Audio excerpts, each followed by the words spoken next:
Hello, boys and girls. Greg from the Scary Spirits podcast again, here to show you how to make yet another drink. The drink we're making today is the Howlin Cocktail, which is the featured cocktail in today's episode. We're going to start with our highball glass. To that, we're going to add half an ounce vodka.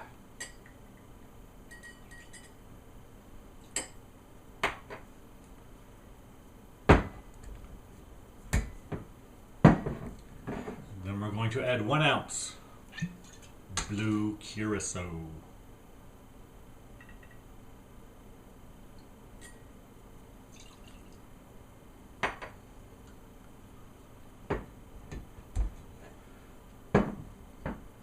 One half an ounce white creme de menthe or creme de menthe. I don't know.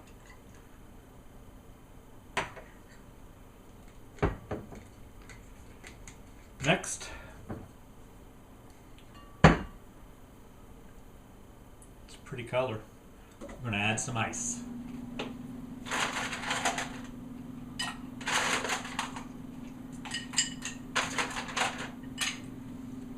Some ice. And then we're going to top off our glass with Sprite.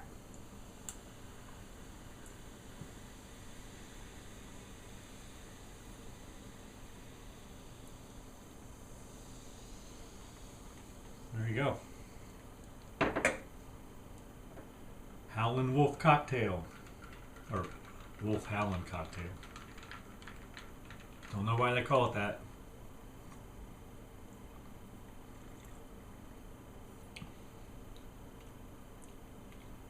It's good.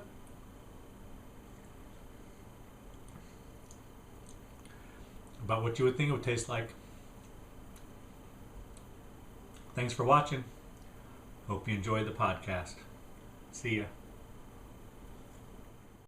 Death is a part of life, and dying young is a heartbreaking tragedy. Being killed by a werewolf, at least in the movie An American Werewolf in London, forces you to wander the earth indefinitely due to your unnatural death. However, this unfortunate circumstance affords you at least one rare opportunity, and that is to attend your own funeral.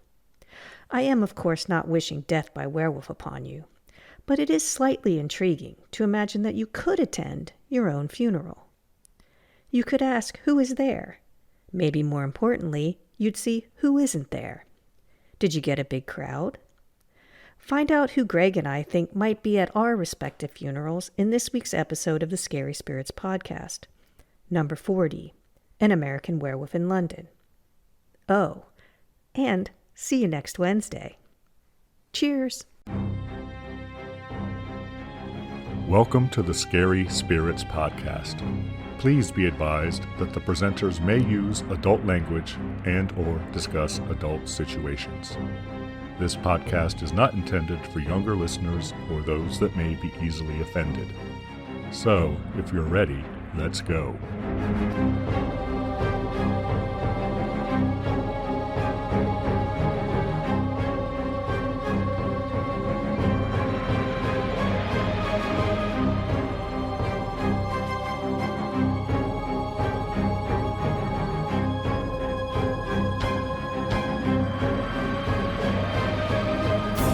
Hi, I'm Greg, Hey, I'm Karen.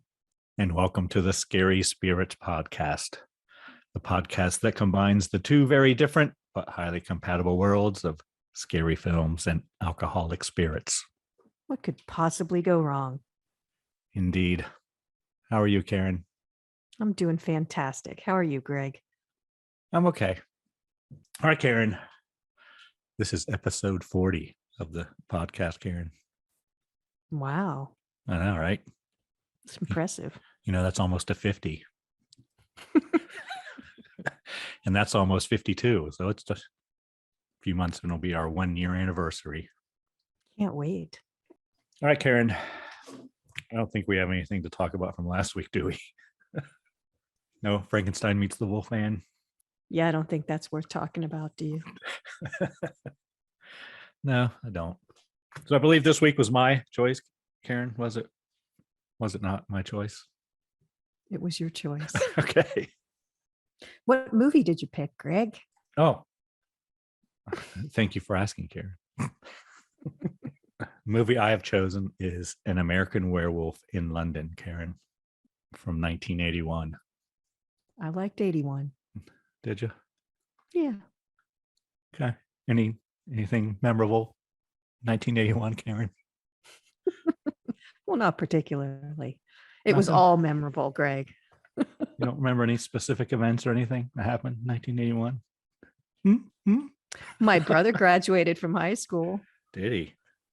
Yeah. Wow. Is that on your list? Would that be your older brother or your younger brother, Karen? Oh, he's so funny, isn't he?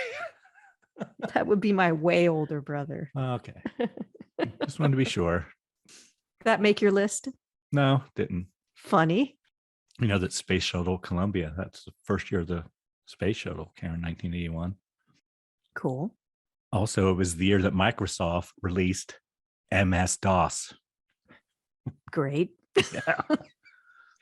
And the first IBM PC, too, Karen, was released in 1981. Come a long way. Sandra Day O'Connor was the first woman elected to the Supreme Court, Karen. Woohoo. And Princess Di and Charles got married, 1981, which is kind of relevant to this film. Yeah. If you watch the whole thing all the way to the end of the credits. Did you watch all the way to the end of the credits, Karen? I did. Did you? Mm-hmm. The end of the credits all the way through? Mm-hmm. Okay, cool. The DeLorean was debuted in 1981 too. I'm not going to ask you how much one costs. Who made it? Was it just the DeLorean company? Yeah, DeLorean Motor Company. Yeah. Okay. I didn't John know if it was a subsidiary of something else.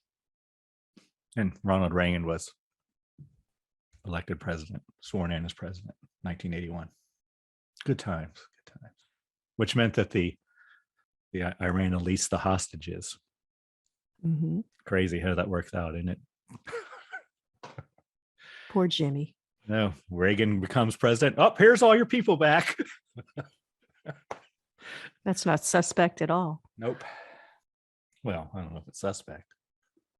But anyway, Betty Davis Eyes by Kim Carnes was very popular that year too, Karen. Oh, Lord. I think it won a Grammy for Song of the Year or some shit. Have you ever seen this film before, Karen? No, I hadn't. I'd seen pieces, like the transformation scene and things on YouTube or clips or whatever. That's all you got from 1981? Yeah, I mean, it's enough, right? You didn't have no gas prices, no home prices, nothing? Nah. Unless were you prepared, Karen? Did you prepare No, ahead of time? I should have. But you would think from 1981 I might be able to remember something. But Right. No. Didn't? No, let's not go there. I mean, you might remember what a gallon of gas cost, you know? I don't know. I mean, I would have guessed pretty close to it, I think. I don't think I was driving yet. Oh, close enough. Okay. It was $1.25 here. I was going to say 98 cents. See how it... Well, that's not bad. Not bad. Would you like to know why I picked this film, Karen? I'm sure everyone would like to know why you picked the film. Well, for one thing, it's the last of our January Wolf episodes, Karen. So I needed a Wolf movie. Like you said, it's the finale. The finale, yes. And also, it was requested by Marty Freed on YouTube many, many weeks ago. Marty? Marty. Our good friend Marty. Yeah, Marty. On YouTube. Awesome. I do have a drink too, Karen, for this episode. I know that. But you want to tell everyone else what it is? Sure.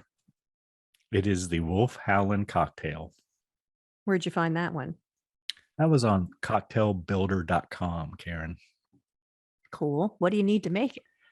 We're going to need a half an ounce of vodka, 1 ounce of blue curacao liqueur, a half an ounce white creme de menthe. Is that how you say that, Karen? Creme Close. de menthe. Close enough. Or do you say it cream de menthe? Depends on where you're from. Or creme de menthe. And you're going to need some Sprite soda. Okay. How do you make it? Well, Karen, you pour all of the spirits into a glass. I used a highball glass, Karen. I think you have a taller glass than me. I do. Then you add some ice, and then you top off the glass with Sprite. So add all the liquor into the glass, add some ice, and throw the Sprite in. Yep. That's it. And no, you have to enjoy. Yes. Yeah, it's good. Would you like to give the people some time to gather their ingredients? Absolutely. Hold on.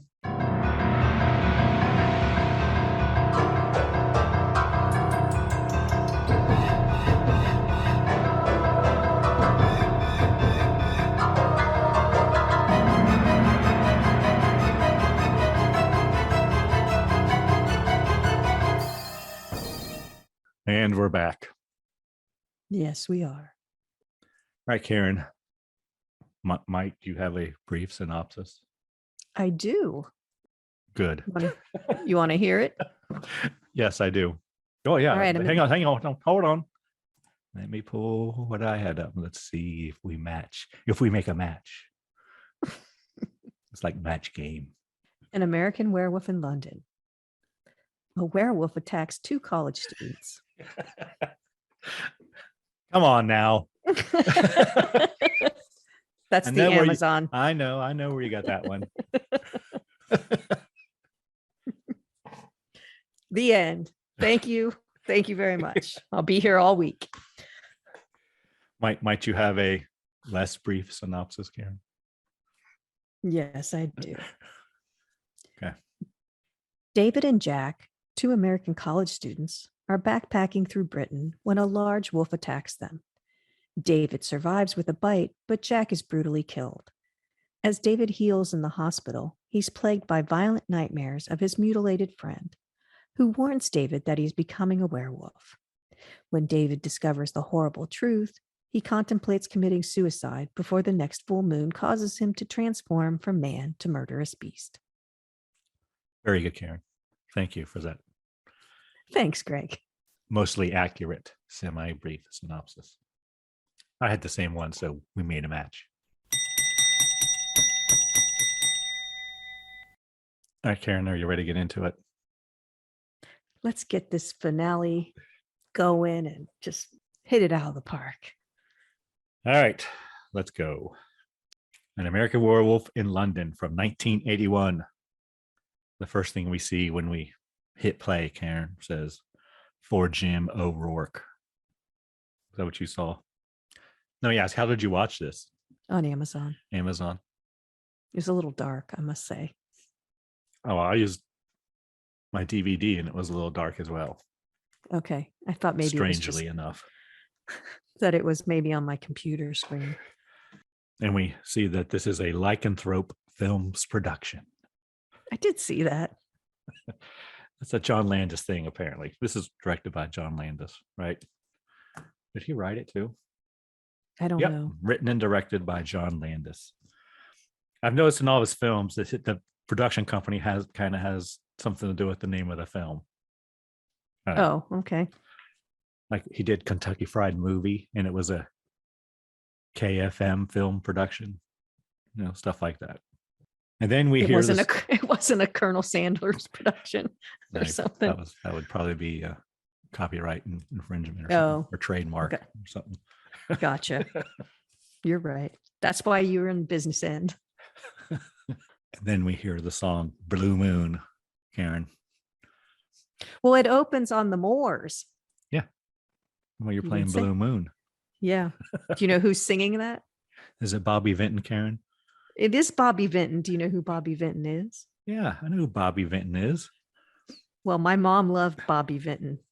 Didn't he have another song called like Blue Velvet or something like that? Well, he's known as the Polish Prince. He's a crooner from back in the day. And he had a song called My Melody of Love, where he sings in Polish for parts of it. And my mom played it all the time. It's not in his top 16 request, Karen. Actually, Really? it's a compilation album of his. It's his 16 biggest hits, I guess. It's not in there, but Blue Velvet is. Yeah. Well, maybe it's a niche. A niche market. Blue Velvet. Boom, boom, boom. Isn't that how it goes? Yeah, I guess singing in Polish may not be all that popular. Because you can't Except understand to the the words. Polish people. Yeah. Well, he says he sings in Polish and then he says, means that I love you so. And then he sings another piece and tells you what it means. Yeah, But and roses are red. I know that one too. okay. Your Blue. Bobby Vinton knowledge is impressive. I know, especially for how young I am. Yeah, that's true. Well, this album, the 16 most requested songs compilation album, came out in 1991, Karen. So He would have been, I think he had a TV show, or maybe he was on TV shows that we would have seen. Yeah, he was on all those variety shows, Karen. Yeah. And plus, I'm pretty sure he had like lots of songs on the K-Tel records that I would see commercials for when I got home from school, when they would play just like a snippet of it. So yeah, that's how I know them. The original long commercials where they would talk about all the songs. All right, then we have credits, Karen. And I made a note that Frank Oz is credited. I saw that too. I thought he was like a puppeteer or something when I saw it at first, because you think it might be like he might be it wasn't puppeting the werewolf or something. No, he plays a character. Okay, you'll have to point him out. I know. I didn't know till the end when I read the credits, and then we see who we learn are David and Jack, and they're dropped off by a man with a truckload of sheep. They're in the back with the sheep. And he tells them to stick to the road. They appear to be hitchhiking or hiking through. They're backpacking through Europe. Northern England is where they are. But yes, but their journey is through Europe. Yes, I think it's Jack who keeps saying wanted to be in Paris now instead of Northern England. Rome. Or Rome. He wanted to be in Rome. Yeah. And they walk down the road. They come upon a town. They talk as they're going down the road, and they have 3 months to backpack through Europe. That's their time frame. And they talk about Debbie Klein. Yes, Debbie Klein. I think who Jack has a desire to bed, let's just say. Yeah, he's like, apparently he's had a thing for her for years and years and years and years and years. It's funny. Their banter is funny, but it shows that they're really good friends. They've known each other for a long time. And they walk into the town and they come upon a pub called the Slaughtered Lamb. They enter, and like you say, Karen, the needle goes off the record. Right. Everybody just stops and stares. Stops. Whatever they're doing, they just stop and stare. And it's quiet. And Jack and David want something, warm or hot to eat, but they don't serve food there. The barmaid tells them if they want something hot, she can make them some tea. So they order tea. Yes. Because they're cold. It's cold out. And they soon see that there is a 5-pointed star carved into the wall, Karen. Yeah, he calls it a pentangle. Do you know if there's a difference between a pentangle and a pentagram, or are they the same? I don't know why he called it that. I have no idea. Okay. I'd never heard that term before. I hadn't either. I meant to look it up, but I didn't. Yeah, its definition is pentagram. So whatever. It is a band as well. Excellent. A folk jazz band, Karen. That's surprising. From the 60s. And Jack does say that according to the Universal films, Karen, it's the mark of the werewolf. They do mention Lon Chaney. Yes. And next thing I have is one of the guys at the bar, or I think the guy playing chess, starts telling a story. It's a joke. I think it's because Jack said, remember the Alamo, because he's trying to be funny about the star. And him and David are joking about the star, that it's, the Cowboys, America's team. And right. so Jack says, remember the Alamo. He says maybe they're from Texas, is what he says. And he says, remember the Alamo. And the barmaid says, I remember the Alamo, saw it in Piccadilly Square or whatever. And they're talking about the movie with John Wayne. John Wayne, yes. So then the guy begins to tell the story. And I couldn't hardly understand half of what he was saying. Because it's It was a joke. He's talking about, it was a joke about a plane flying across the Atlantic, and it starts to run out of fuel. And I'm not going to tell the whole joke because it's kind of racist, but it's a joke about an American. Yes. Because it's obvious to them that these two kids are American. And then Jack asks them about the star. And then everybody stops laughing at the joke. Deathly silent. Yes. Lots of tension, I wrote. And then David tells Jack, I think we should leave. Jack can't read the room as well as David because he's like, I'm cold. I don't want to leave. David reads a room. And they get up to leave. But then the barmaid says to the other men, you can't let them leave. Yeah, she's concerned. And they say, there we go. It's in God's hands. Yes, it's in God's hands now. God be with you, boys. But what did they tell him? Beware the moon. Stay on the road. Keep clear of the moors and beware the moon. That's right. So Jack and David head out and it begins raining. Then we cut back to the bar and the barmaid says, perhaps they'll be safe in the rain.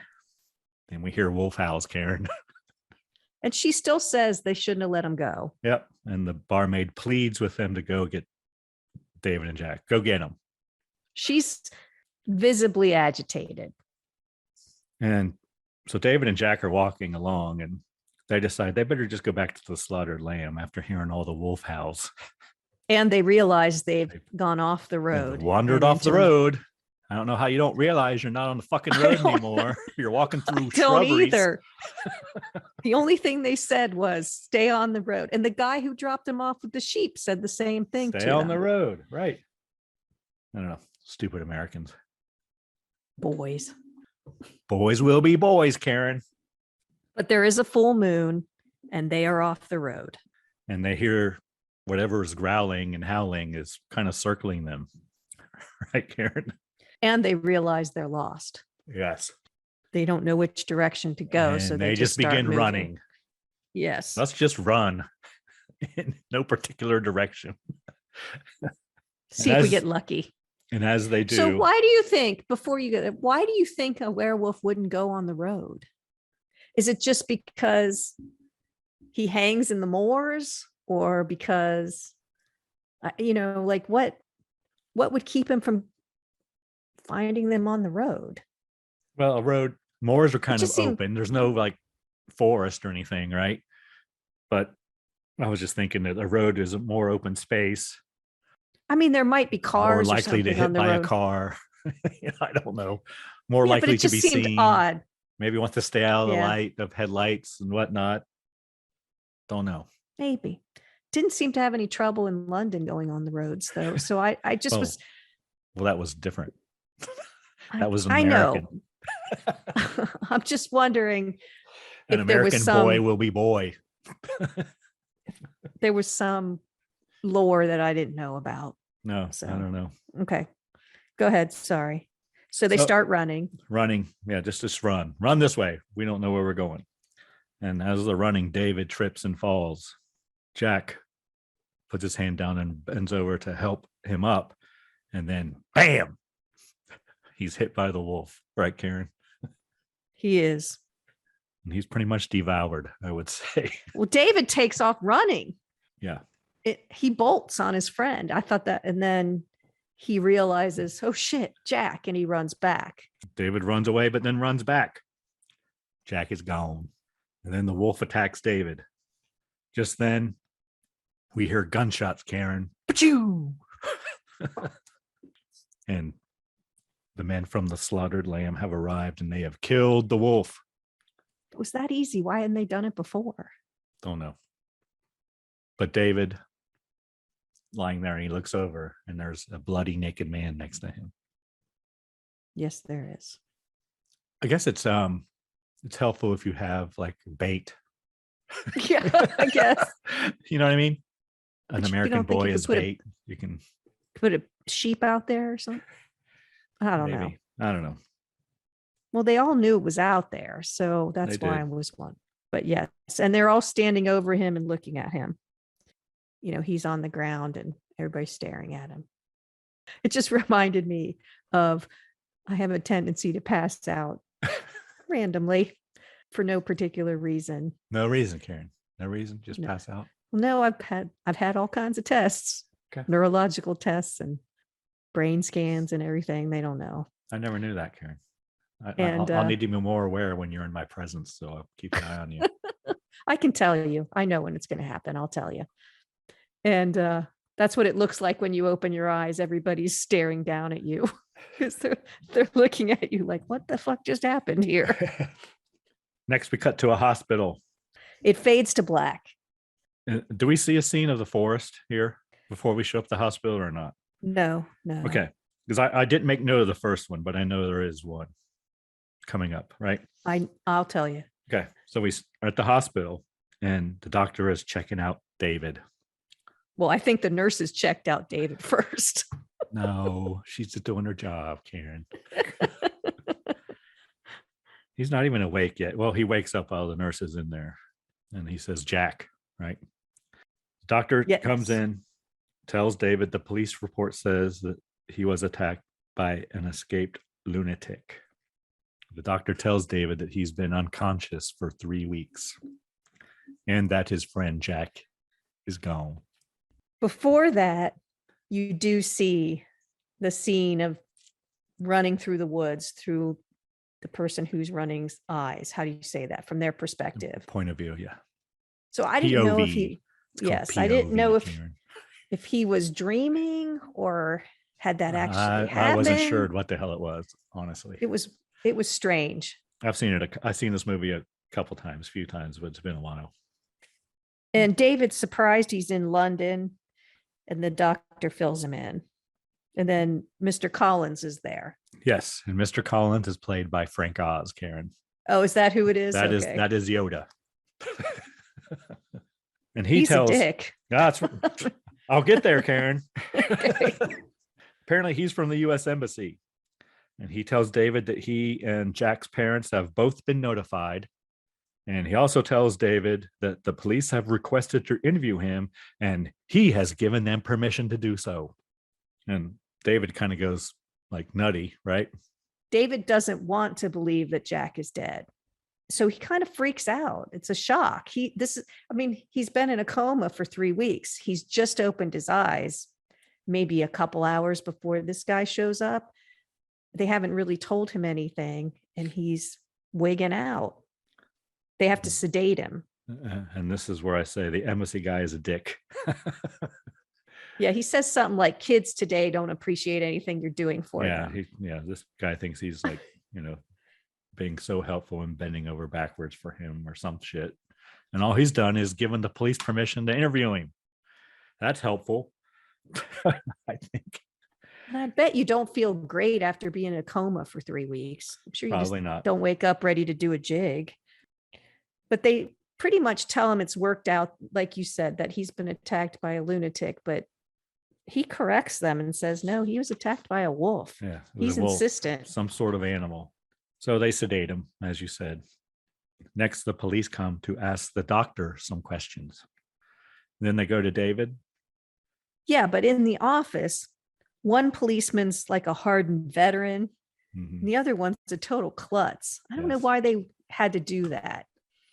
His tie's all mistied. It's long. He's just a klutz. He knocks Yeah. things over. His tie Yeah. is ridiculous. But then they go into David's room. Yeah, we have the inspector and a sergeant, and then the sergeant's kind of seems like a new guy. Yeah, but he kind of He knocks believes over the story. bedpans and shit. And Yeah. They make him a klutz, but he sort of tries to listen and actually hear what might have happened, and no one else is having it. The older guy bullies him into submission. Yeah, but David tells the police that it was a wolf that attacked him. Police don't believe him because they have the body of the attacker and witnesses, Karen.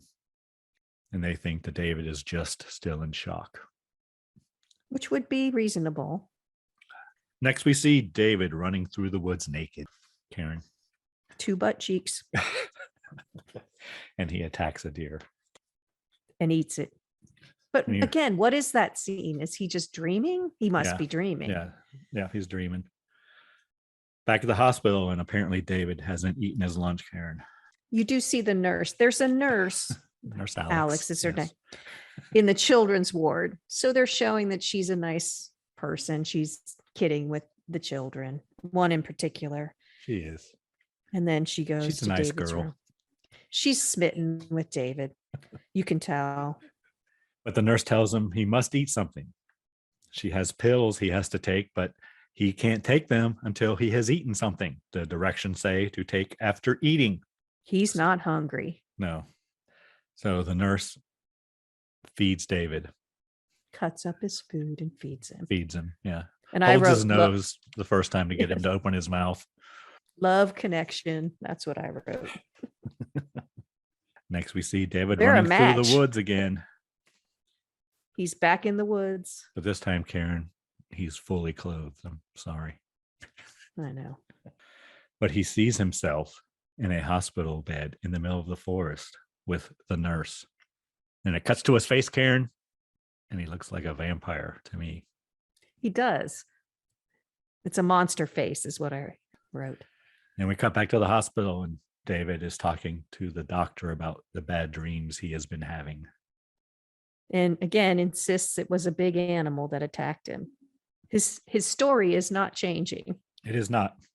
But the doctor says he will be leaving the hospital in a few days. And David says he doesn't want to be alone. No, he doesn't. So who does the doctor, Well, the doctor bring says in? he will send someone to sit with him. and who does he send? Well, Nurse Alex, of course, Karen. Yes.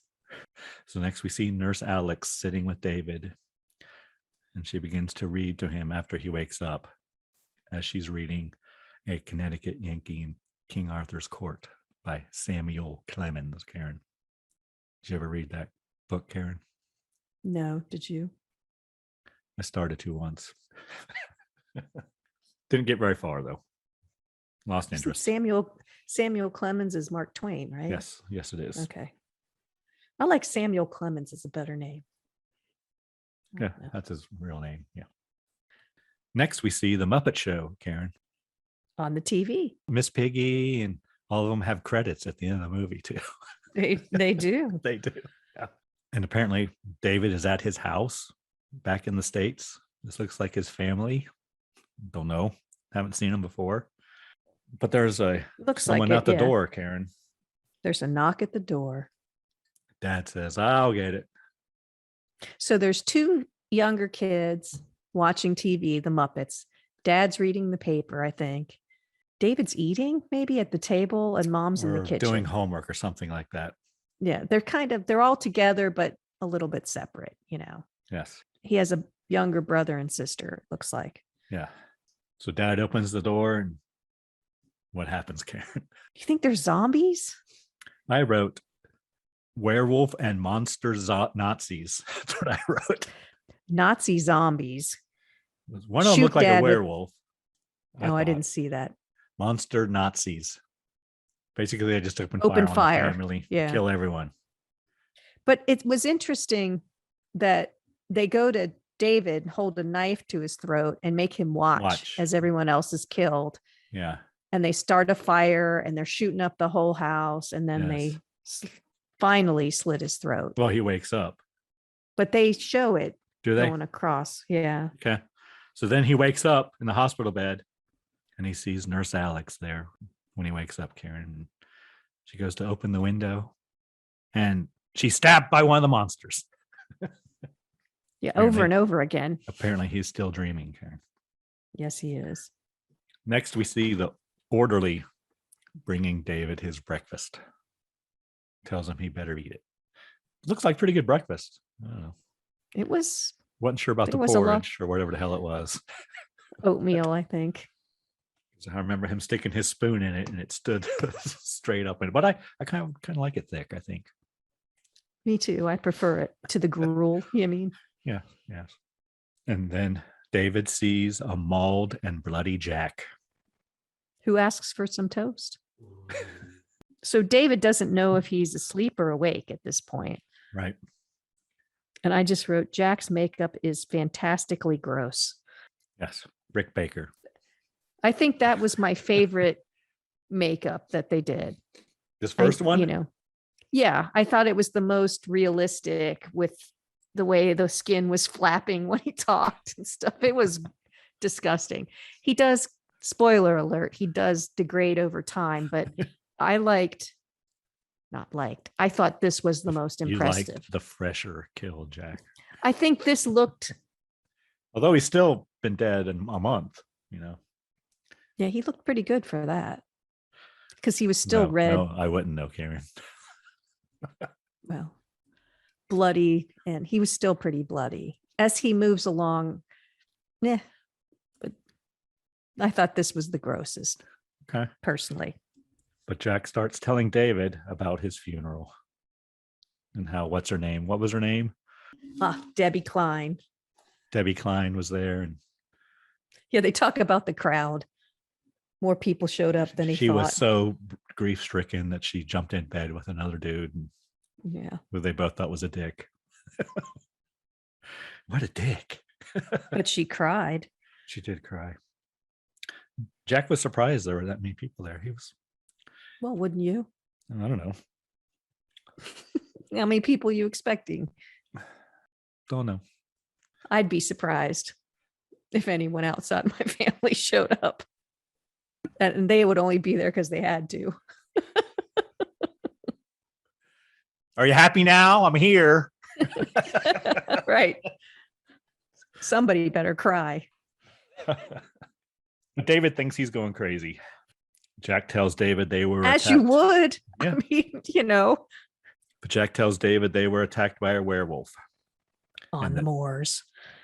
And that Jack is cursed to walk the earth in limbo until the last of the werewolf's bloodline is destroyed. Karen. He says he's had an unnatural death and he has to walk the earth until the curse is lifted. Yes. So the last werewolf must be destroyed, like you said. And this is new to the lore, right, Karen? Never heard this before, have you? No, I didn't know anything about this. Okay. Probably made it up. John Landis. But who's the last of the bloodline?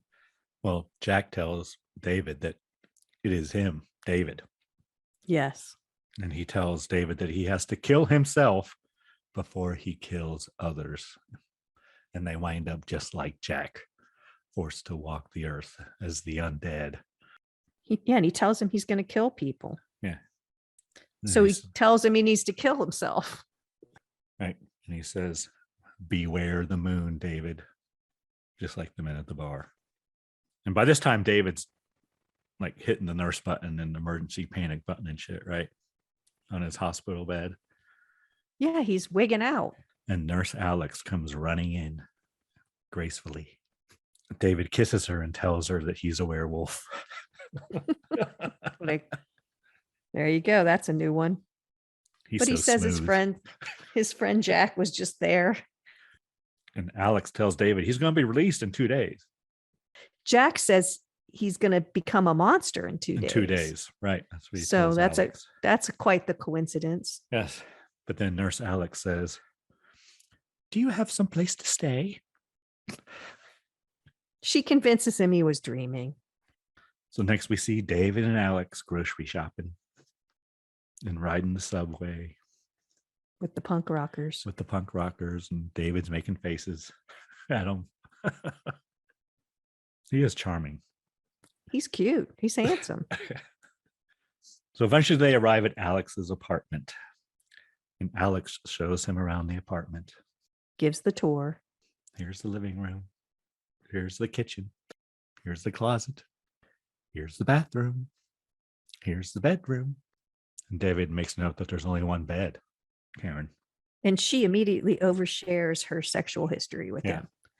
But she Which does was tell weird. him she's not in the habit of bringing strange, stray American men home. And she doesn't even know why she's telling him all that shit either. She even says, I don't even know why I'm telling you this, but whatever. It's just a weird segue. I don't know why that was in there. No. I guess to make her seem like she doesn't bring home random patients. Correct. And she says she's going to go take a shower. Next, we hear Moon Dance, Karen, by Van Morrison. Because even though they start in the shower, they do end up moon dancing. Do they? I guess they do. In the bed. Next, we see Alex and David in the shower. And next, we see Alex and David being romantic in the bedroom. Right, Karen? Yeah, they have sex in bed. I say he seems to have recovered from his injuries quite well. He's been unconscious for 30 days or something. You wouldn't have a whole lot of muscle. Well, I Must guess. have maybe his muscle memory. Well, he's got werewolf blood pumping through him now, Karen. That's why he's never That's true. hungry. So David gets up to go to the bathroom. And as he's washing his hands, he sees Jack in the bathroom in the mirror. More decomposed Jack. Yeah, he's turning green now, starting to turn green. They go to the living room and have a discussion. Jack tells David that tomorrow night is the full moon and that he is going to change. And he pleads with David to kill himself. David thinks he's dreaming. Alex wakes up and comes to find David in the living room. She says she heard voices. Plural. I know.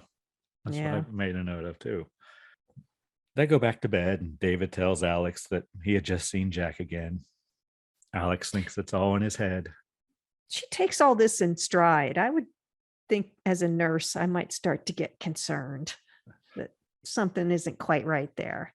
I don't think I would believe he was a werewolf, but I think that maybe a trip back to the hospital might be in order. I might believe he is suffering from lycanthropy. Well, or hallucinating. Something's not right if you're hallucinating. So. And then David begins to tell Alex the plot of the 1941 Wolfman movie. How Lon Chaney's film dad kills him. So he doesn't he say something like he thinks Alex has to kill him? David says he thinks werewolves must be killed by someone who loves them. Okay. Next, we see the doctor driving in his little red sports car, Karen, out in the moors. Does he stop at the intersection where they were dropped off by the sheep farmer? Yes, he does. And then he goes into the town and goes to the slaughtered lamb. And the needle doesn't go quite off the record like it did when the boys walked in earlier. But no, but they're still suspicious of him. Yes. Of course, he starts asking questions about what happened. He tries to start crazy thing about those boys, huh? He does order a Guinness. Oh, about 3 weeks ago. Well, first, what does he order, Karen? What did he order? Karen, first he orders a Campari and soda or something like that. That's right. Isn't that what we had? Yes. That one drink that was so Yes. terrible? Yes, it was. And they said, sorry, governor. Too rich for our blood. That's right. So he says, I'll have a Guinness. A small Guinness. Did he say a small Guinness? Yeah, small Guinness. And then he starts talking about the young American boys. And he tries to get the patrons to talk. And he asks about the pentangle. Mm-hmm. Yeah, but nobody wants to talk about it. And at one point he asked if they have any food. And they said, nope, we don't have any food here. And one guy says, there's nothing here for you, sir. They're not happy. No. But while he's in there talking, one of the guys leaves. He says he's going to check on the dogs. Right? Mm-hmm. And the other guy tries to tell him, dogs are fine. He says, I'm just going to check on them. They're fine.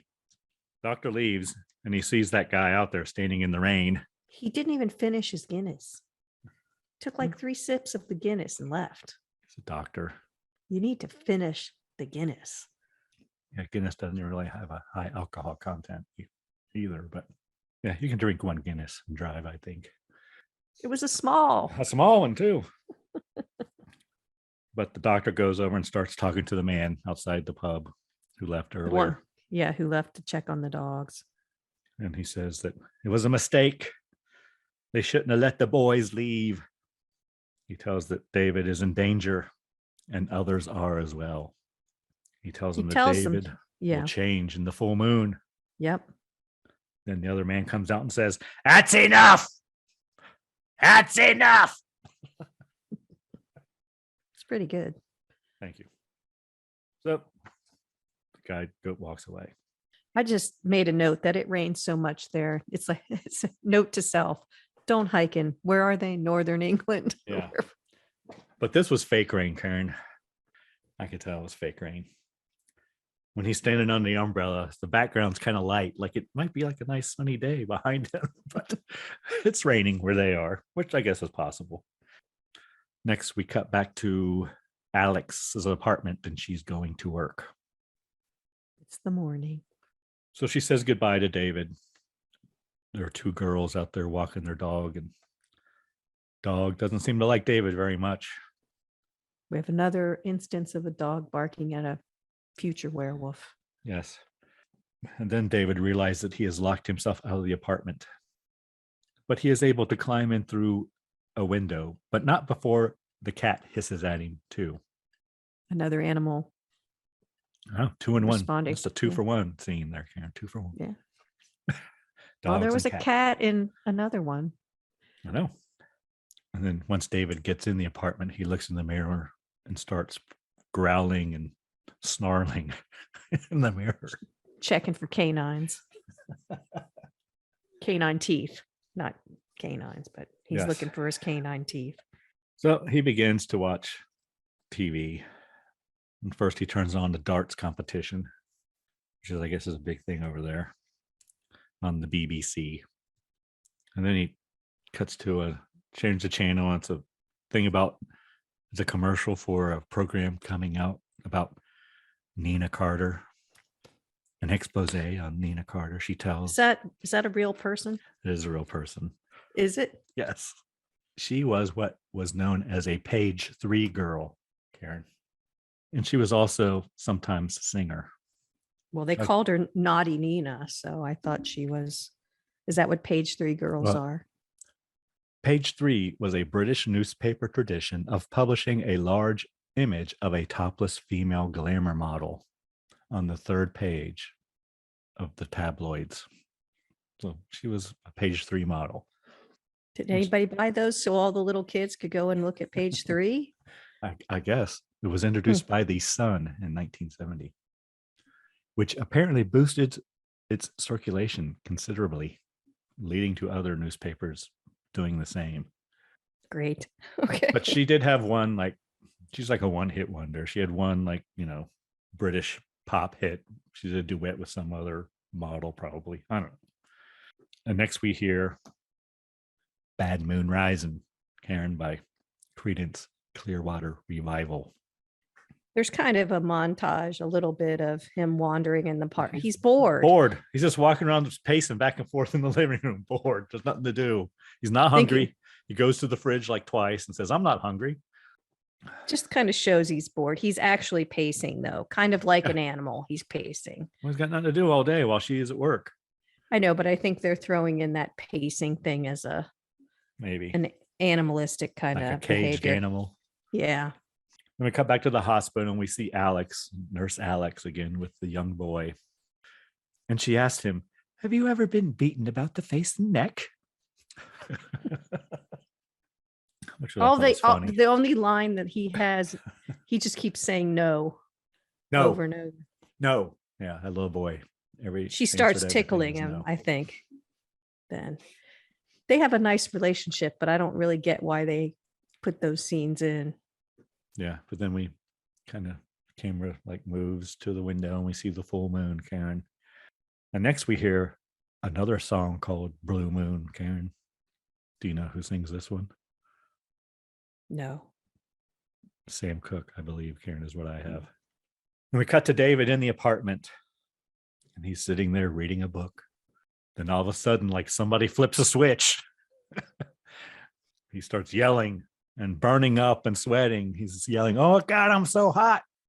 And he takes off all of his clothes, Karen. 2 more butt cheeks. And then he starts to turn. And it appears to be a very painful transformation, Karen. That's what I said too. He watches his hand transform and it gets about 3 times the size. Its bone structure's changing here. It's not just fur's not just growing on him. Right, yeah, his whole bone structure is changing. It does. He's turning into a wolf more than. Yeah. He's not like he's a wolf man or a man wolf. He is a wolf, right? Yes. I think it's the best transformation scene of them all. I haven't seen them all, mind you, but I think it's great makeup. I kind of wish they would have left a little bit of the man in there as a werewolf. I don't know. It's a tiny little thing because it's amazing transformation. And it's all like, it's not. I don't want to take away from it. Nothing. It's all like real effects. Yeah, I don't want to take away from that at all. I think it's amazing, but he's just not just a wolf. He's a very big wolf. Is the only thing that differentiates him from a regular wolf is that he's very large. There's nothing left that's man in there. So next we see a full moon and hear wolf howls. And we cut to a couple getting out of a cab. Apparently they have a dinner date with another couple. They're giggly and maybe a little drunk. Yeah, and the man says, I think, let's go around back and give them a scare, sneak in from the back. So they go around the back of the building and they're attacked. That wasn't smart. But the couple in the house, they say, there's those punks out there in the park again, honey. Well, the woman is looking out the window and she kind of sees it happen, but I guess she can't really see what's going on. It's dark. Yeah. She says the hooligans are back in the park. Yes, the hooligans. So the husband goes out to investigate and he's walking around and squish. He steps in the body, right? It's a very squish sound effect too. Next, we cut back to the hospital. And doctor tells Alex about what he was told at the slaughtered lamb. At the slaughtered lamb, and he also talked to the police there. Okay. But he's investigating. And he talked to the police. He investigated. All the files are lost. And he's trying to figure out what's going on from the slaughtered lamb, and nobody would talk to him. Yeah, because he mentions several times when David arrived at the hospital, his wounds had already been dressed. Right. Right. And they said he hadn't seen a doctor. And apparently there's no records. All the records are gone. The doctor's sensing something's fishy. And he also asked Alex if she had seen David. And she says, well, yes, he's staying at my apartment. So they try to call over there, but there's no answer. And I wrote, the doctor is getting suspicious. He thinks the whole community is hiding the truth about what happened to David and Jack. But he still calls it a fantasy. He asks if David is persisting in his werewolf fantasy. He thinks something's wrong, but he's not. Yeah, he thinks there's some kind of group hysteria or something. It says something like, if the whole town believes in that there's werewolves, and they could kind of push that belief onto others like David and make him believe that he is a werewolf. Right. And the doctor thinks he might harm himself or others because he's in this fantasy. Yeah, because he's suffering from lycanthropy, basically. He doesn't believe David will turn into a werewolf, but he believes that David believes he will. It. Yes. And he could hurt himself or others. Next, we see some vagrants around a 55-gallon drum with a fire burning in it, Karen. Kind of like in a junkyard, it looked like. Down by the river. A homeless camp, I think. And they have a dog, of course, and the dog barks and runs whines away. And barks and then leaves, yeah. And next, the men say, oh my God, look at that. Mary, Mother of God. And then, boom, they gone. We don't see anything. We don't see anything. It just goes to black, right? You cut to the subway. Yes, the London Underground, Karen. And a man is getting off the train. They tell you to mind the gap. And we see a Marlboro advertisement on the wall. The man goes to buy a candy bar. He's the only one in the station. And there are growls. He hears growls coming from somewhere in the tunnel with him. And he's not pleased. No, he's going to report it. That's right. Going to go on your permanent record. So he gets on the escalator, Karen. Do you notice any of the ads as they're going on? He's going on the escalator. There was a Wendy's one I saw. Yeah, there was Wendy's. They kept repeating because I saw the Wendy's one like 3 times. I was just wondering if it was product placement or just random. No, but then we also see a poster a couple times for an X-rated movie, Karen. Notice I noticed the hamburgers and you noticed the X-rated movie. Well, it says nonstop orgy, and the movie is called See You Next Wednesday. Okay. I'll get to it later. Talk about it some more once we're actually in the movie theater, maybe, Karen, or maybe at the end. Can't wait. So then I write David chases the man, even though it's not the wolf. He's the wolf now, right? But I call him David anyway. He's a very large wolf. And the man's running away. And then he comes up to another escalator and he trips and falls on it. And he's going up the escalator.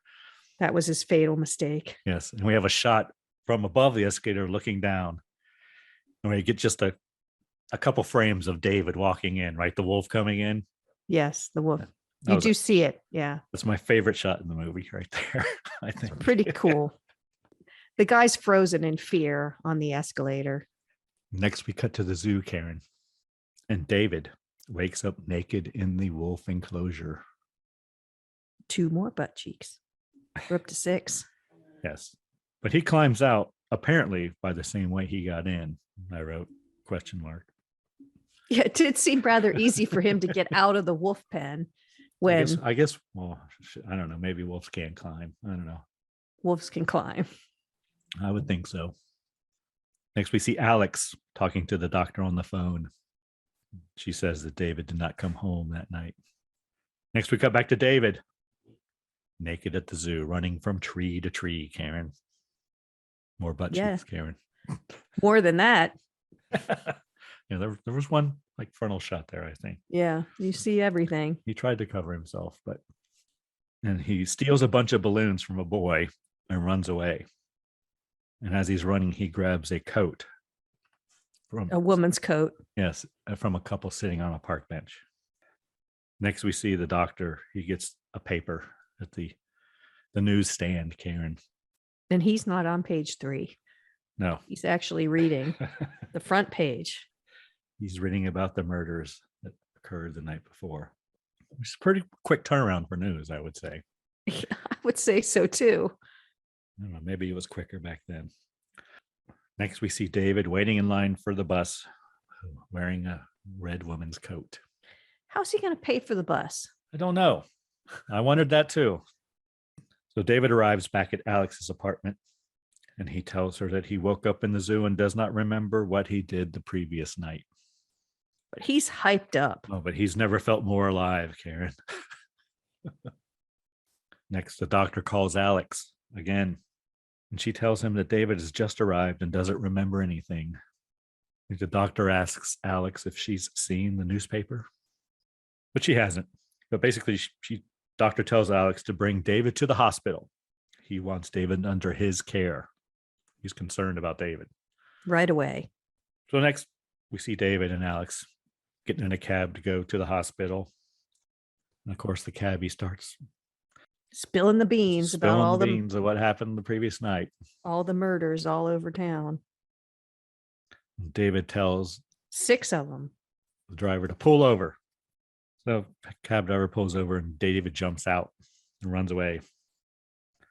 Alex runs after him, but he tells her he's going to the police to turn himself in, Karen. They're in a town square, basically, right? How do you say it? Trafalgar Square. It's got the lions. Is it? Is that where they are? Yeah. Okay. Yeah.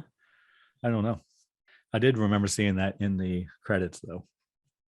But they come upon a police officer, a Bobby, there at the fountain, town square. And David tries to turn himself in. He tells him that he's the murderer. He killed those people last night. He confesses, yeah. Cop doesn't believe him. So David starts yelling profanities and making a scene, talking about the Queen and whatnot. Just a bunch of British insults. He tells him he wants to be arrested, but they don't believe him. She's countering everything he's saying. Yes. That he's just agitated. His friend just died. He doesn't know what he's doing. She's making Correct. excuses, and she's kind of calm, so the cop believes her more. Plus he's he's British. well, and he's saying he's a werewolf. So if you're going to pick one of them, it's probably going to be her. Yes, but David refuses to go to the doctor, and he runs away from Alex. But before he runs away, he says he loves her. Yes, he does. Then he runs away. Next, we see the inspector and the sergeant from Scotland Yard in the hospital. The inspector doesn't believe that David was responsible for the murders either. He says there's no way a man could have done what was happened to those people, more or less, right? Yeah, they just tore to pieces, apparently. They just talk about how they're going to find David. They're going to find him, but they don't think he's responsible for the murders. Right. Next, we see David in a red phone booth, Karen, and he makes a collect call back home. Remember those, Karen? I do. Collect calls. Where you would call home and say, well, you call the operator. You call the operator and they call the home and ask if so-and-so will accept the charges. And then your mom or whoever would refuse and then call you back. Yes. If you were calling from, somewhere where they knew you were, but he's in a payphone. So it's true. It was a system we used to use. Yes. So that we wouldn't have to pay, that they would, because every long distance phone call, kids, cost money back in the day. But apparently David's 10-year-old sister is the only one at home. So he tells her, just say yes, just say yes, just say yes. You'll accept the charges. Because you could always hear the person, they could tell you that when you made a collect call. And he tells his sister to tell mom and dad that he loves them. And he tells her that she needs to stop fighting with Max. Tell Max I love him and I love you too. Her name's Rachel. Yeah. Rachel. Yeah.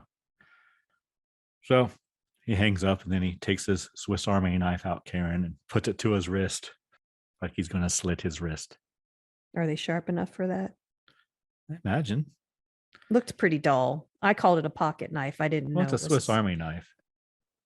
Isn't that a certain brand? Yeah, it is. Oh. But it looked like a Swiss Army knife. Okay. At the red. Well, they were hiking. That would be something you'd have. Yeah. Any knife can be sharp enough if you sharpen it, Karen. True. That's true. Just didn't look very sharp, but he can't do it. He tries and he can't. So David walks out of the phone booth and looks across the way and, hey, there's my old buddy Jack again. Looking even more decayed. And Jack is standing outside a X-rated movie theater, Karen. What film is playing there, Karen? I'm going to guess. See you next Wednesday. See you next Wednesday. That's right. Nonstop orgy. See you next Wednesday. He motions David over. Tells him to go into the theater there. So we enter the theater, Karen, and where there are two bare breasts on the screen, Karen. Yes, there are. And Jack is now almost a skeleton, I wrote. He's still got flesh like on his face and stuff. His eye sockets are gone and his lips are gone. Every time he talks, you can hear it clacking from his teeth. Mm-hmm. David goes in and sits down next to Jack. Yes. And Jack tells Jack he doesn't remember the night before. And then Jack introduces him to some people, Karen. Said, his murder victims. Yeah, here's the man you killed on the subway. Introduces him first, and he's not happy at all. No, he's pissed. He's pissed. He's got a daughter and a wife, and now they have no father or husband, and he's not happy one bit. Next, he introduces him to the couple that he killed. Who are quite perky. They're happy. They're perky. Yeah. She is anyway. Yes, and also the 3 vagrants or whatever he killed. And they tell David he must take his own life. And then we have this rather funny conversation about a good way that David could commit suicide. They all offer their suggestions. Yeah. Jack was kind of funny when he introduced him. He said, he introduces his murder victims of his carnivorous moonlight activities. Thought that was kind of funny. Next, we see the full moon again. And David begins to turn in the movie theater. And he tells the people in the theater to run. But they don't. No. So the usher comes in and David kills him. And they call the cops. And the cops come running and they run in with the flashlight. And first he finds a part of the body of the usher, I think. Yeah, he sees the carnage first. Yeah, he sees the werewolf. David. Or the wolf. Yeah. Yeah. And he runs out and he pulls down the metal gate on the theaters that, they put down at night to keep people from busting in, right? I guess. Yeah. And apparently they can't latch it or something because they're holding it. So David's on one side as the werewolf trying to come out, and the cops are holding. It's just one of those metal, almost like a garage door that stores have in front. Yes. But it's solid metal. It's not a gate or anything. Correct. And the cops are pushing. They're pushing against each other. David's trying to get out.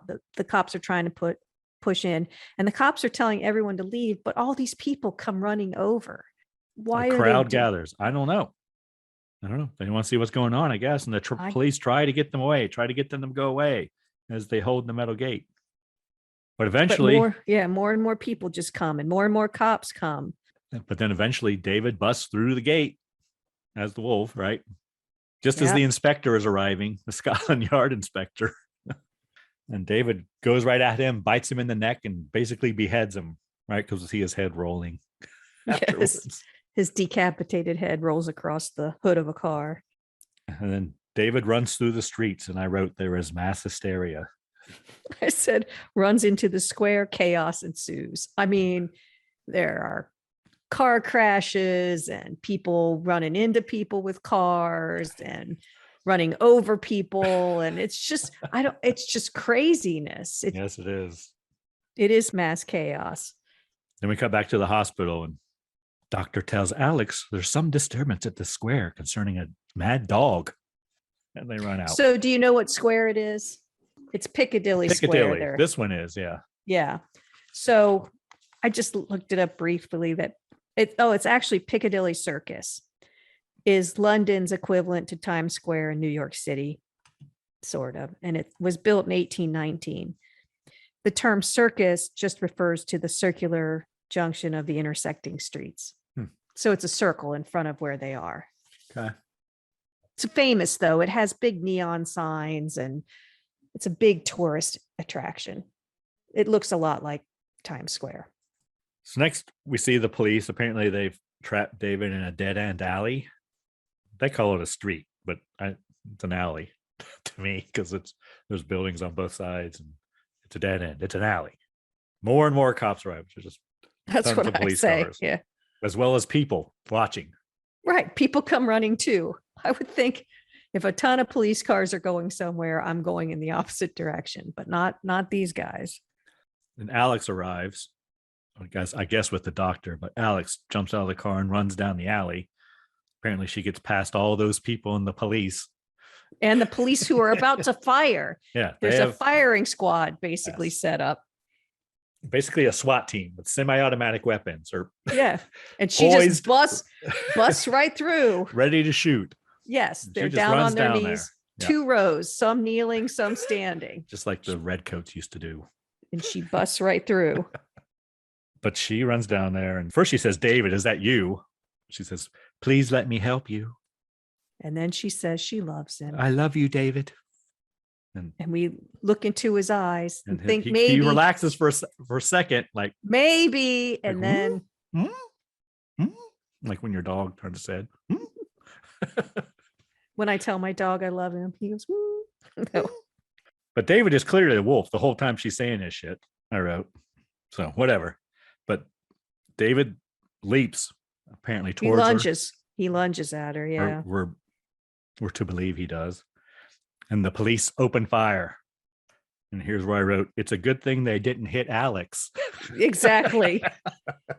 It's a good thing they're good shots. They're the SWAT team, I guess. Right. But the police run up and David has already turned back to a human. He's lying there naked with bullet holes in him. They didn't show the makeup coming off. You know what I mean? And it was quick. Well, I guess it was quick on the earlier one too, though. Yeah. Well, I don't think we ever saw it. No, we didn't. Next, we hear the song Blue Moon again, Karen. Alex starts crying. Only this time, you know who the artist is? No. The Marcells. Yeah, I wouldn't know that. Blue, blue, blue, blue, blue. Do, do, do, do, do. That one. Mm-hmm. I recognized them, but I didn't know the singers. Yes. And then we have credits. And here's where I learned Frank Oz was the ambassador. And also in the credits is the See You Next Wednesday cast. Oh, awesome. I know. So actually, there were two more bare breasts in that scene. So we saw 2 pairs of bare breasts. Still more butt cheeks. But Kermit and Miss Piggy had credit. And then near the end, we see it says, Lycanthrope Films Limited wishes to extend its heartfelt congratulations to Lady Diana Spencer and His Royal Highness the Prince of Wales on the occasion of their wedding, July 29th, 1981. And then at the end, it says, all characters and events in this film are fictitious. Any similarity to actual events or persons living, dead, or undead is purely coincidental. Nice. Okay, you want to know the story of the See You Next Wednesday? Do I? I thought it was interesting. Our listener might, so go ahead. So apparently in a lot of John Landis films, he references a film called See You Next Wednesday. But they're all different films. Oh, so they're not always. But they all use the same title. No, this is the only one that's a porn film. But he does use this one later in another movie because there's a poster in a video store with this. A porn. This poster. Very poster. But apparently this was a script he wrote when he was 16 or 17 or something like that. He wrote a script called See You Next Wednesday. Nice. And any time in one of his films, he takes something from that script, like a joke or a gag or a scene, and reuses it in one of his other films. He puts a reference to it as to credit it. Oh, to credit the source material. Yes, even though it's never been made or it never will be made. Like in the Blues Brothers, there's a billboard that says "See you next Wednesday" with like a picture of a gorilla. It's like a monster movie, and the police are behind it, and they come out to chase and stuff. But yeah, it was interesting. I kind of went deep diving into it last night. So he's a very famous director. Yeah, John Landis. Yeah, but it's not in all of his films. We watched an interview with him. He says it's not in all his films, but anytime he takes something from that script he wrote when he was a kid, he puts a reference to it in the movie. But it's in a lot of them. Even Michael Jackson videos he did, it's in there, like Thriller and Black and White. And apparently he got that line, "See you next Wednesday," in 2001, A Space Odyssey. It's the last thing that, I don't know what the astronaut's name is in 2001, but it's the last thing he says, or they say, or his parent says to him or something before he takes off or goes into space or whatever. That's See You Next Wednesday. All right, Karen, anything you really enjoyed or were pleasantly surprised with in this film? Well, of course, the makeup was amazing. Rick Baker. You know, I thought Special the effects transformation, the transformations were incredible. The special effects makeup was crazy good. I mean, I thought the story was good. I thought the acting was great. I liked the two teenagers. I did. I thought they were really good. I didn't think they were great actors. I liked them. I liked them fine, but I didn't think they were great actors. Well, I don't. Jack was better as a corpse than he was as a person. Acting. Well, you didn't really get to see that much of him. I believed him as friends. I thought they had good chemistry together. I thought the nurse and David was a little forced. She seemed older than him to me. I bought that. I thought she looked a lot older than him. I don't know if she was, but that's the feeling I got. So, but I liked it. She was about 30 years old when this film came out. She looks about 30, and he's supposed to be a teenager. Was he a teenager in his 20s? I thought they were in their 20s. They had like graduated and were going on their maybe, but 3-month hike before college 20, or something. 20, 21. Yeah, she was 30. But that doesn't matter. Anything else you really liked? It was good. I mean, yeah, it wasn't really gory, was it? There were some things like when he stepped and went squish. That was a little gory. They don't really show you the kills or nothing, though. No, they don't. It got a little over the top at the end, but with just random. I enjoyed the humor. I found myself laughing at it several times as I was rewatching it last night. It's true. There were just some nice. I like the scene in the movie theater when I like that scene. That's funny. Well, the whole time the background noise is pretty funny while they're talking, with that in the background playing. So was that a real porn film, or did they make that porn film to go? Yeah. Well, I didn't know if they just renamed it, found some sort of footage. So they actually made the film to put on the screen. Yeah. Hey, Dad, I'm in a movie. It's bad. It's really bad. Yes, that's bad acting. That was horrible. I've never seen you before in my life. Oh, okay. Never mind. But it's funny. Yeah, this is a horror comedy. It's what it's classified as. I can accept that. I really like the soundtrack. True. That's really good. It has all the Blue Moon songs on it, Bad Moon Rising, Moon Dance, all that. And plus, like Jack's Story, A Bed in the Forest, which is 12 seconds long. So why didn't they use Warren Zevon's song? Do you think he wouldn't let them? I don't know. Because, come on, right? I know. Even a snippet on the radio or, something in the cab when they're driving. I don't know. Yeah, it was out. I don't know. Maybe they couldn't get the rights. Maybe it was too on the nose too, I don't know. I kind of like the old songs though, No, I agree. I was just surprised it wasn't in there.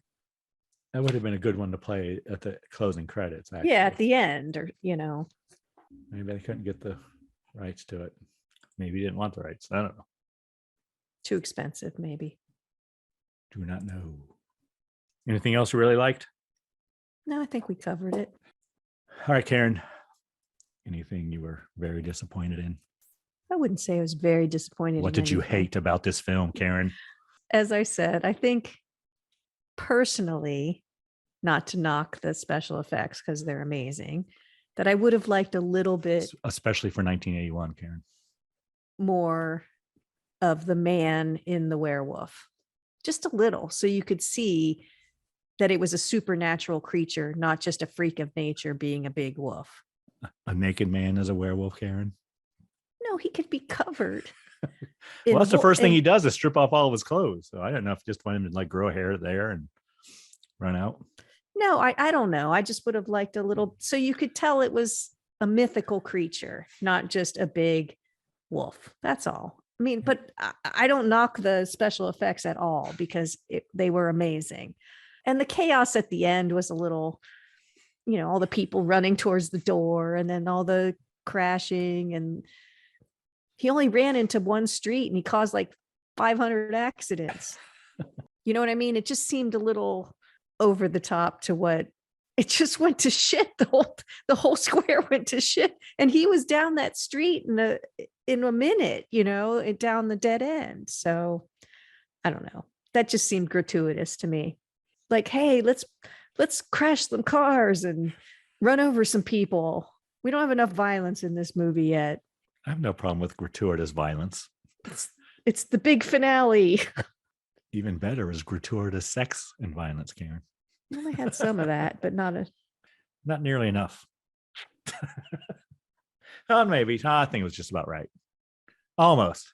I thought we were going to see 2 more bare breasts, but we didn't. Maybe I imagined it from the previous times I've watched it. You'd think in the shower that you would have seen something, but I even stopped it. It was very dark. God. It was dark though. you know? I mean, when they were in the bedroom. But yeah, 'Cause she must I have had it in couldn't her say- contract because you couldn't see her I at couldn't, all. Yeah, I couldn't say that I saw two or even any breasts in that scene. Knew they were there though, Karen. I'm sure, but they're always there, Greg. Caught some side boob there for a second. That was You know. about it. They're always there. Anything you were disappointed in? No, I don't think so. Maybe I don't think we saw enough of the wolf. you know? True, for how fantastic it was. But the wolf kind of didn't look like the transformation. When he transforms in the apartment, he looks kind of like a man turned into a wolf in his face and everything, when his snout grows and everything. And then when you Yeah, but see we him don't see out, the whole transformation though. I guess that's true. We see yeah. the snout beginning to elongate and him turning, and he does seem more like a gray wolf once he turns than what he The black started. wolf. Yeah. It does look a little different, but you're right. They don't show the whole transformation, so it's hard to say. Yeah. Well, if you don't have, I didn't think David and Jack were that great actors. So I liked them. neither one of them. I thought they played teenagers well.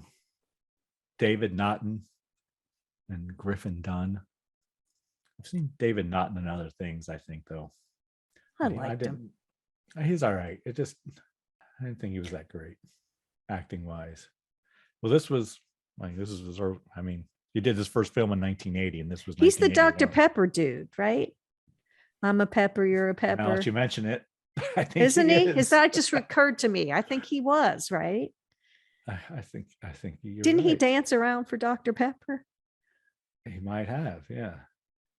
Yeah. He became widely known as a result of his 4-year stint. He did it for 4 years. See, that's why I remember. Singing and dancing in television commercials promote Dr. Pepper from 1977 to 1981, Karen. I'm a pepper, you're a pepper. Yes. Wouldn't you like to be a pepper too? All right. Yeah, and that's kind of how he got this gig, I guess. Really? Well, From I a mean, Dr. Pepper commercial? that's how he became known. He did a movie in 1980 called Midnight Madness, and then he did American Werewolf in London in 81, along with another movie called Separate Ways, which has no link on Wikipedia, so that probably means it may not have been released, or there's no information about it, Karen. Wow. I don't know. I didn't think he was a great actor. That's all. Him or the other guy. I can't think of anything else that bothered me. Yeah, there isn't a lot there. It's pretty congruent, There's not a lot of. I would like to know more about the people at the Slaughtered Lamb. They're traumatized. I mean, like I said, I don't know why they haven't shot the wolf before that. I don't know. I mean, obviously they've lost people to the wolf because they knew. I'd like to know why the wolf doesn't come on the road. They were the kind of people that would be like devil worshipers or something in a cult, because they were all, you could tell it was only them all the time. Whenever a stranger came in, it was a big deal. It reminds me of what's the film with Christopher Lee with the people on the island? What was that one? With all the bare breasts in it. Bare breast, you say? Wicker Man. The Wicker Man, yes. The people kind of reminded me of the people, didn't they? A little bit. Kind of kept to themselves and didn't want any outsiders. Didn't want anybody to have any information about what was going on. Unless they needed you as a sacrifice or something. Well, yeah. Which was kind of the same. They sent the boys out on the full moon. Yeah, that was kind of a dick move. Was.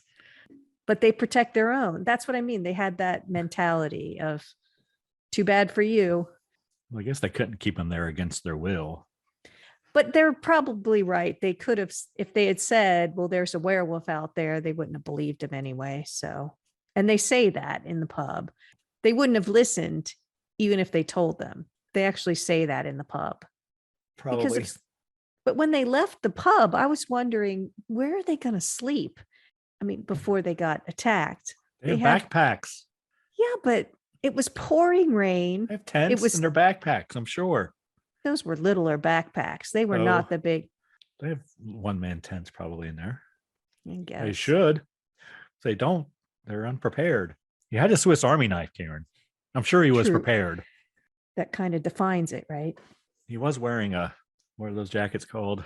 They both had puffer jackets Yeah, on. puffer jacket, Michelin Man jackets. I mean, I guess the dude from Scotland Yard was kind of, I guess it was funny, but I think it was supposed to be funny, but it didn't wasn't see the really. need for it. No.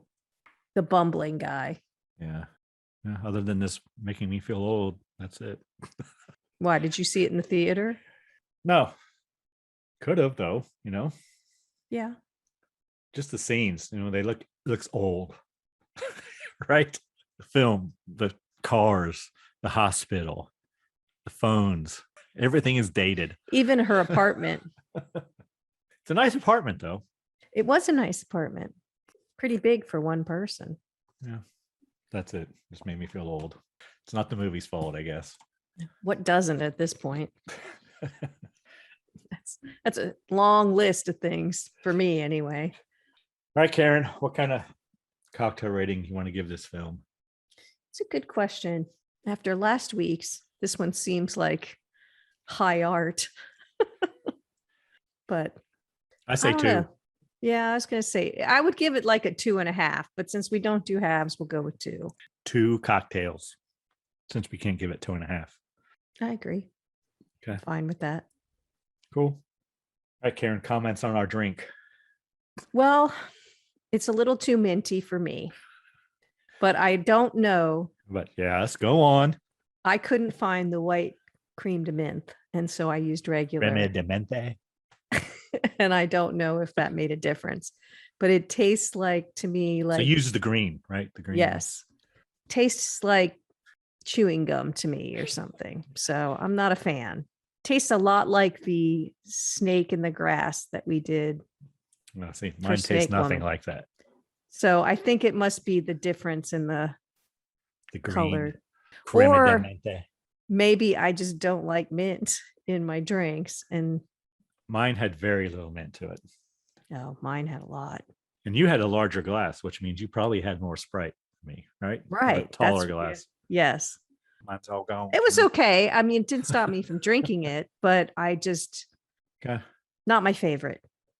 But it's not bad. And if you like mint, you'll like it. Okay, Karen, anything we learned today? We learned about Piccadilly Square. We learned about Bobby Vinton. Yes. A lot about John Landis. And see you next Wednesday. We Yeah. learned that everything makes us feel old.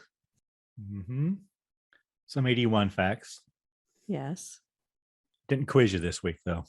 Everybody's going to be disappointed that I didn't look like an idiot at the beginning know. again. Our many, many listeners will be. Way to ruin it, Greg. I just thought I'd give you a break this week, Karen. Thank you. You're welcome.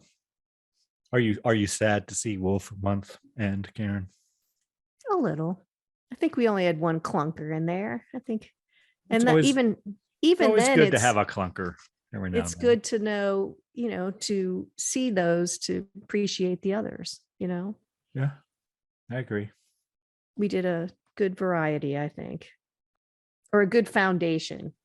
So when we do next year, we'll have a good foundation of werewolf lore to base our conversations around. Does that mean we have to save all our wolf movies for January from now on, Karen? I'm sure the listener will be clamoring for it. Don't you? In January? Yeah. Yeah, maybe. There are a lot of them out there. Wolf movies. There Werewolf are. movies. So I'm glad we did the kind of originals to have where they all are coming from. And I think that's a good base of knowledge to have. Are you sad to see it go? Nah, not really. It's Are you fine. sad to see anything go? Yeah. But, just because it's not January doesn't mean we can't do a wolf movie. That's the way I look at it. Well, that's true. Nobody tells us what to do. Nobody's the boss of us. For God's sake, don't try to forbid us to do anything. Yes. So you know what will happen if you forbid us. Oh, hell no. I will do what I want. When I want. That's right. as often as I want. Yes. Anything else we learned today, Karen? Can't think of anything else. Can't either. I believe next week's movie is your choice, Karen. Do you have a movie chosen for us? I do. What film are we covering next week, Karen? Well, next week we'll be into February. Yes.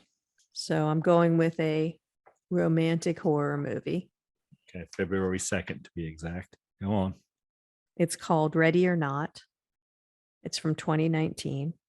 Modern choice for me. I know. That's what I was thinking. Do we have a cocktail for this film, Karen? Anything I need to go to the stove and get? I don't know. You might, but it's called the Broken Heart Cocktail. Oh my God. Here we go. It's 2 parts vodka, 1 part pomegranate or cranberry juice, Okay. 1 part triple sec. Okay. Mix the ingredients in a shaker with ice. Okay. Strain into a martini glass. Okay. I got all that shit. There you go. Broken Heart Cocktail. All right. Ready or Not from 2019, huh? American comedy horror film. Okay. We'll see. It's out of the box for me. Any reason Yeah. you chose this film, Karen? Well, I'm just going with February having Valentine's Day in it. And so I just kind of thought, I wonder if there's horror romance genre. And I Googled it, and this was one that came up. Well, you went old school with the original Werewolf of London. So Yeah. I thought I would go more modern. And I have an idea for the next one. So we'll see. For your next one? Yeah. I'm sticking with romance. Horror romance. but- Awesome, Karen. All right, Karen, anyone you need to thank? Let's thank all the listeners who have left us 5-star reviews on Spotify. And feel free to leave us a 5-star review anywhere you hear this podcast. That's true. But Spotify just came out recently in the last couple of weeks with the ability to leave us a review. So if you have a minute, Stars It only. takes- I don't think you yeah, have the and option to it's- write anything, but I don't think so either, but it's very quick. If you search us up, Scary Spirits Podcast comes up. Would you like to leave a review? You can punch however many stars you want to in there. And we really appreciate it. So thank you. yes, thank you. Thank you to all our reviewers. And thank And you, we- Marty Now I was going to say, we need to shout out Marty. Freed on YouTube, Thank you, Marty. who suggested this weeks and weeks ago. Yes, thank you, Marty. And of course, Verse 13, Karen, for providing the music in the podcast. Is there a link in the show notes? There is, Karen. Awesome. Links to all kinds of things in the show notes, Karen. Yeah, they're the new and improved show notes. They're Anything really awesome. I Yeah. can think to link to, I do. Anything else, Karen? Please drink responsibly. Yes. Hey, it's Karen, and I'm here to talk to you about getting social with us. Did you know you can follow us on Facebook, Instagram, and YouTube at Scary Spirits Podcast? Or check out our website, scaryspirits.com. If you have something to say, email us at info@scaryspirits.com. And as always, thanks so much for listening. Please drink responsibly.